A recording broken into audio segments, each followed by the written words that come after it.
वंचित बहुजन आघाडीचे प्रमुख प्रकाश आंबेडकर हे त्यांच्या आक्रमक आणि रोखठोक वक्तव्यांमुळे कायमच चर्चेत असतात। आता त्यांनी मोदींवर टीका करताना मुख्यमंत्री एकनाथ शिंदेंबाबत खळबळजनक दावा केलाय। बघूया या संदर्भातला हा रिपोर्ट।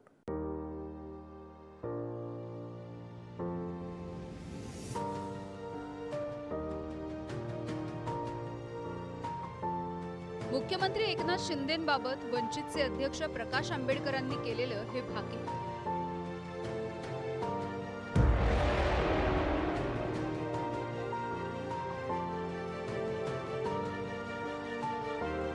महाराष्ट्राच्या राजकारणामध्ये खळबळ माजवणारं ठरणार आहे। कारण लोकसभा निवडणुकीमध्ये शिंदेंचा म्हणावा तसा फायदा झाला नाही तर पुढच्या 2 महिन्यामध्ये शिंदेच दिसणार नाहीत असा दावा आंबेडकरांनी केलाय। पुन्हा एकदा बघूया आंबेडकर नेमकं काय म्हणतायत। या मतदारसंघामध्ये मोदीचा पार्टनर कोण?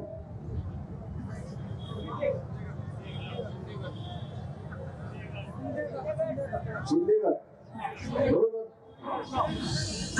2 महिन्यामध्ये तुम्हाला शिंदे दिसला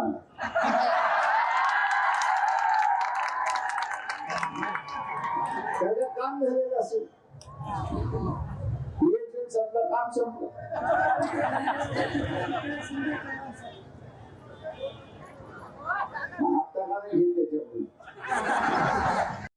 आंबेडकरांच्या याच वक्तव्यामुळे लोकसभा निवडणुकीनंतर भाजप मुख्यमंत्री शिंदेंचा गेम करणार का अशी चर्चा राजकीय वर्तुळामध्ये रंगू लागली आहे।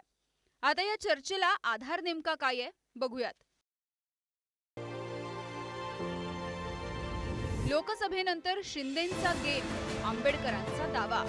महायुती लोकसभा निवडणूक मुख्यमंत्री शिंदेंच्या नेतृत्वात लढवतीये। असं असतानाही मुख्यमंत्री शिंदेंचा प्रचारामध्ये काही करिश्मा दिसत नाही। प्रचार तर सोडाच, अगदी जागा वाटपामध्ये सुद्धा शिंदेंचा करिश्मा नाहीये। शिंदेंना जागा वाटपामध्ये भाजपच्या दबावासमोर झुकावं लागलंय। 2019 ला 23 जागांवरती लढणाऱ्या सेनेला शिंदेंच्या नेतृत्वामध्ये फक्त 13 जागांची शक्यता आहे। भाजपच्या दबावापोटी शिंदेंना आपले काही उमेदवार सुद्धा बदलावे लागले। भाजपमुळे भावना गवळी, हेमंत गोडसे, कृपाल तुमाने यांचं तिकीट कट झालंय। शिंदेंचा बालेकिल्ला असलेल्या ठाणे मतदारसंघासाठी सुद्धा भाजप अडून बसली आहे। एकूणच महायुतीमध्ये भाजपकडून मुख्यमंत्री शिंदेंची कोंडी करण्याचा प्रयत्न होतोय। मुख्यमंत्री शिंदेंची महायुतीमधली ही स्थिती बघता प्रकाश आंबेडकरांनी केलेला दावा खरा ठरणार अशा शब्दामध्ये नाना पटोले आणि संजय राऊत यांनी सुद्धा दुजोरा दिलाय। तुम्हाला आज एकनाथ शिंदेची अवस्था काय? त्याला साधं त्यांच्या खासदाराच्या तिकीटात त्याला सांभाळता आलं नाही।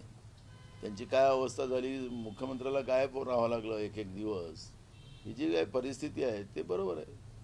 प्रकाश आंबेडकर अनेकदा खरं बोलतात आणि त्यांना चांगलं उत्तम भविष्य कळतं राजकीय।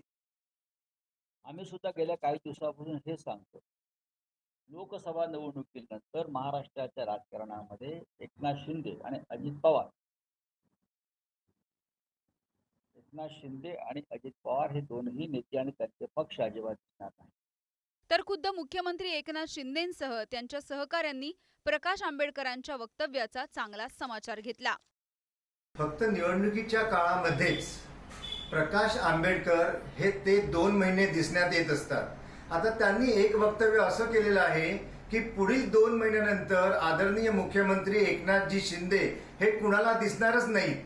तर प्रकाश आंबेडकरजी, आपण त्याची चिंता करू नये। आपणास जर आदरणीय एकनाथजी शिंदे यांना भेटायचंच असेल, त्यांना पाहायचंच असेल, तर आपण सकाळी 6 वाजल्यापासून ते रात्री 2-2, 3-3 वाजेपर्यंत जनतेमध्ये केव्हाही फिरा, तुम्हाला एकनाथ शिंदेजी जनतेची सेवा करताना आढळून येतील। प्रकाश आंबेडकरांनी म्हटलंय की 2 महिन्यानंतर एकनाथ शिंदे जे आहेत ते मुख्यमंत्री म्हणून दिसणार नाहीत, भाजपला त्यांचा फायदा होताना दिसत नाही, अशा पद्धतीने त्यांनी हिंगोलीमध्ये वक्तव्य केलं। ठीक आहे, आता प्रकाश आंबेडकरांनी वक्तव्य केलं तर त्यांनाच विचार, निवडणुकीमध्ये त्यांनाच आता त्याची कारण मीमांसा विचारा। याआधी ठाकरेंच्या शिवसेनेचे नेते असोत, काँग्रेसचे नेते असोत किंवा शरद पवारांच्या राष्ट्रवादीचे नेते, त्यांनी भाजप शिंदेंना फेकून देईल अशी वारंवार विधानं केली आहेत. मात्र लोकसभेचा प्रचार ऐन शिगेला पोहोचलेला असताना परफेक्ट टायमिंग साधत प्रकाश आंबेडकरांनी पहिल्यांदाच शिंदेंबद्दल हे वक्तव्य केलंय. आता शिंदेंचं काय होणार या चर्चांना उधाण आलंय. एकनाथ शिंदे यांच्याबरोबर शिवसेनेतून सोबत 13 खासदार आले होते आणि महायुतीच्या जागा वाटप पाहिलं तर एकनाथ शिंदे यांना जवळपास 13 ते 14 जागा मिळत आहेत आणि त्यांना काही 100% जागा ते जिंकू शकतील अशी काही सध्याची स्थिती नाही. त्यामुळं निश्चितच त्यांना किमान 2-5 जागांचा लॉस होऊ शकतो आणि त्यामुळं राजकीय वजन घटेल असं प्रकाश आंबेडकर यांना सूचित करायचं असावं. याआधी शरद पवारांच्या राजीनाम्याच्या नाट्यावेळी आणि अजित पवार सत्तेत सामील होण्याआधी प्रकाश आंबेडकर यांनी अशीच राजकीय भूकंपाची भाकितं आणि गृहीतकं मांडली होती. यावेळेस ती खरी सुद्धा ठरली. त्यामुळे आता आंबेडकरांनी शिंदेंबाबत केलेलं राजकीय भाकीत सुद्धा खरं ठरणार का हे काळच सांगेल. संतोष भिसे आणि प्रथमेश मोरेसह ब्युरो रिपोर्ट, पुढारी न्यूज.